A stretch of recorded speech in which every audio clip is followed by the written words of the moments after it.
Let's do this hard level LeetCode question 42, trapping rainwater.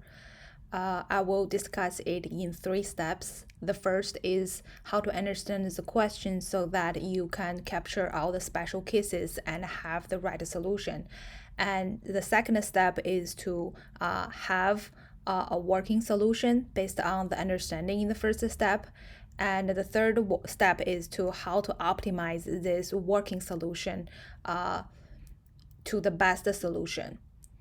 Before I start, I want to mention that it's very easy to get frustrated when doing LeetCode medium or especially hard questions because you are trying to solve it systematically by hard working, thinking it very hard.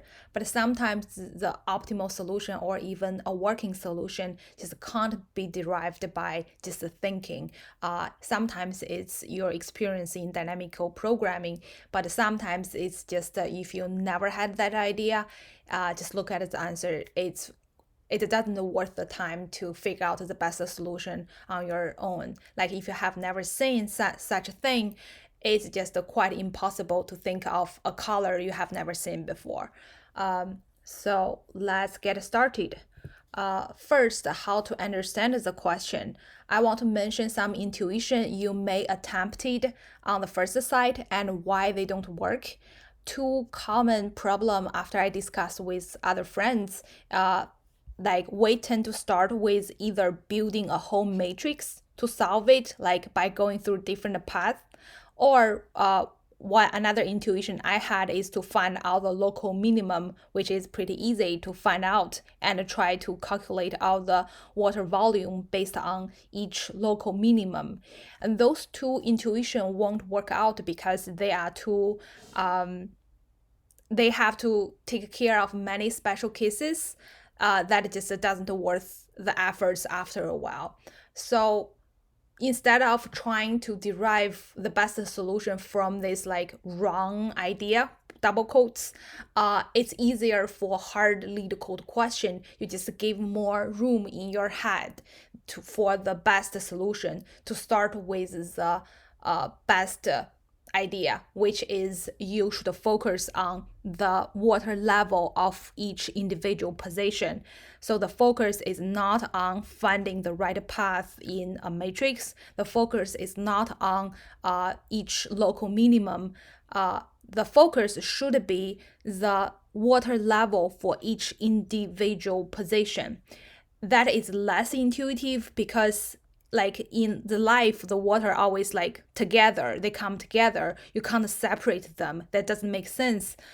But it makes sense here because it will make your code much cleaner and easier, shorter, which means you will less likely to make a mistake during the interview. So that's why we want to focus on this right idea, which is individual water level.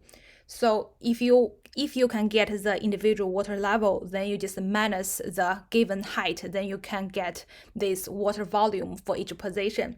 So how do you get this individual water level? Is this it's intuitive because if you just look at this illustration here, this each water trapped here, it depends on two factors. One is a left boundary and one is a right boundary. But this is a tricky part. How do you decide which is left boundary and which is the right boundary? You may think the first peak, which is the case here, decide the left boundary. The first right peak decides the right boundary. But if you think the case that imagine there is a very high height here, then this water level can go up here. So that means it's wrong to think the first peak among all the right heights to be the all the left heights to be the left boundary, the first peak among all the right heights to be the right boundary. The right idea is to have the maximum height among all the left to be the left boundary, and all the maximum height among all the right boundary to be among all the right heights to be the right boundary. Okay, sorry. So And I will start coding out this idea to prove this is working. Then we can derive the better one from this basic idea. So of course, at the end, we want to have the water, and for each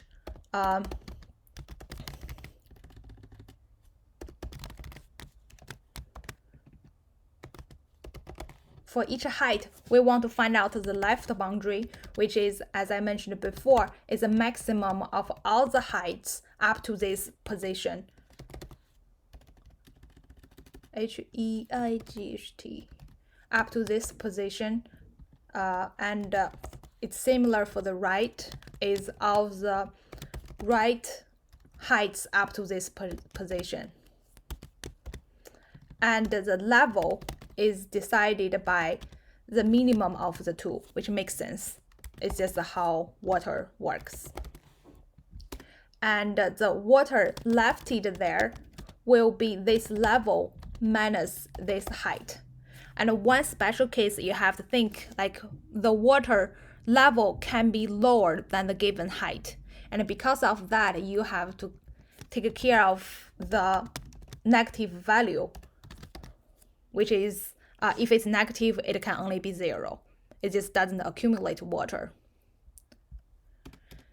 And then you return the water. Let me comment out this.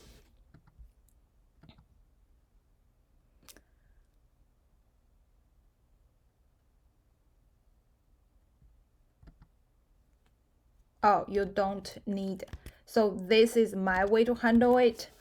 You can just if condition. I will just escape the beginning and the end to avoid this error, because the beginning and the end, they definitely will not have water on it. So you don't need to consider them anyway.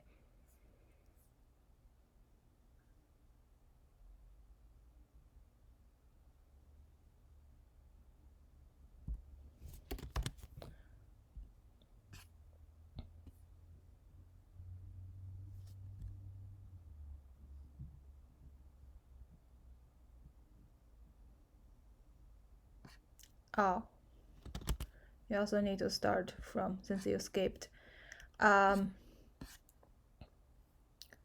So this solution is working, but it is not optimal, because for each position, when you iterate each position, you are thinking what is the maximum value and scanning all the left and scanning all the right. And when you move to the next one, you're scanning all the left and all the right again, which is not efficient. A better way to do this is to scan all the boundaries in one pass. So you want a container to collect all those boundaries like this. Of course, you still need water. And for all the height, it's similar to the logic here. You just do it in one pass.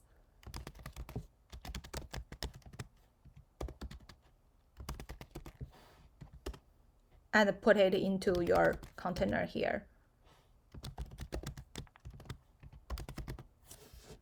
And it's exactly same for the right, except that when you scan the right, you want to go from right to left, so you have to reverse it.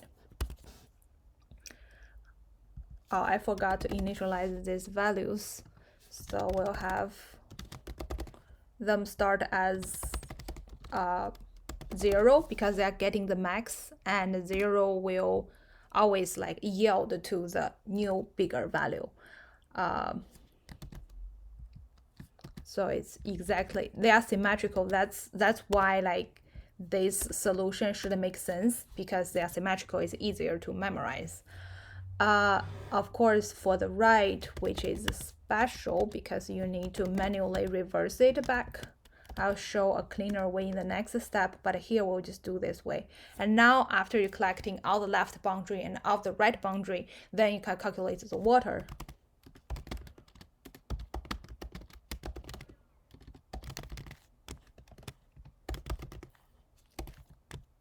As same as here before, You can literally copy it here. So the level is the mean of the two boundaries which we already collected, and you just plug in, and now you can return the water. Did I miss anything? Left. Oh.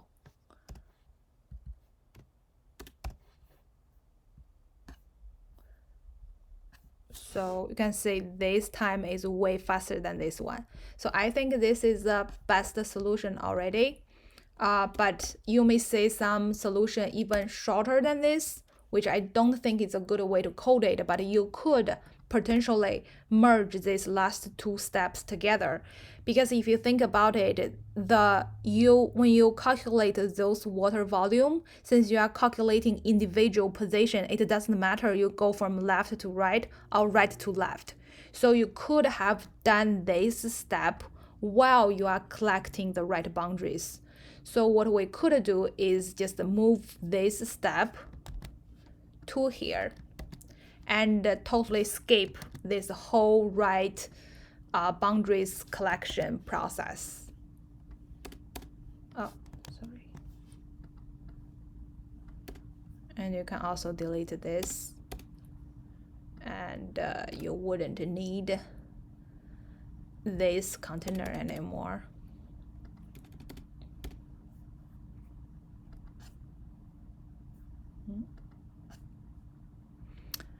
Max I is not defined. Oh, so okay, so here this is one tricky part. Since before we have two steps, so you can have the last step, the index match up with the first step, but now like the left boundary and the right boundary, the index match up, you can manually reverse it. But since now we merge them together, you have to take care of this step while you are looping through it. And the way you do it is this way, then you reverse it. So this way, basically, your index will go, let's say you have 12 is your largest index, then you can go 11, 10, because you get the index first, then you reverse it. So this way, the index from the right boundary can match up with the index of the left boundary. Let's see if it works. So that's all for this solution. And this idea of collecting all the boundaries is a very common trick, and it is actually has a name, monotonous stack. Like you go through one pass and the value will only increase. That's all for this question. Thank you.